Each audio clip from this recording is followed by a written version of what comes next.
তোমাকে আমরা বিদায় দিতে আসি নাই এখানে।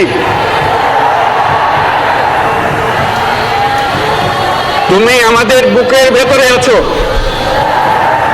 এবং চিরদিন বাংলাদেশ যতদিন আছে তুমি সকল বাংলাদেশির বুকের মধ্যে থাকবে।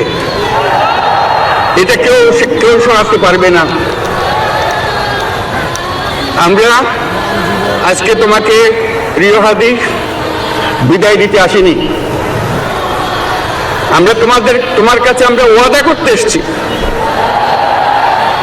তুমি যা বলে গেছো সেটা যেন আমরা পূরণ করতে পারি, সেই ওয়াদা করার জন্য আমরা একত্র হয়েছি। সেই ওয়াদা শুধু আমরা নয়, পুরুষানুক্রমে বাংলাদেশের সব মানুষ পূরণ করবে। সেই ওয়াদা করার জন্যই আমরা তোমার কাছে আজকে এসেছি, সবাই মিলে যে যেখানে আছি। আমরা তোমার যে মানব প্রেম, তোমার যে ভঙ্গি, মানুষের সঙ্গে উঠা বসা, তোমার যে রাজনৈতিক দৃষ্টিভঙ্গি, সবাই প্রশংসা করছে।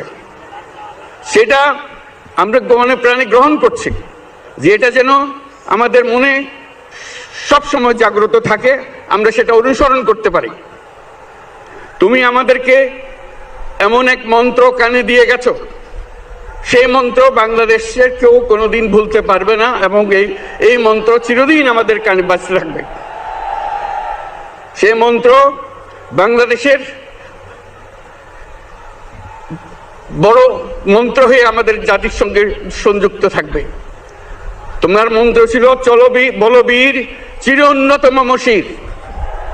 এই উন্নত মমশিরের যে মন্ত্র তুমি দিয়ে গেছো, সেটা বাংলাদেশি সন্তানের জন্মলগ্ন থেকে যতদিন সে বেঁচে থাকবে নিজের কাছে বলবে চল বলবীর চির উন্নত মমশির, আমাদের শির কখনো নত হবে না।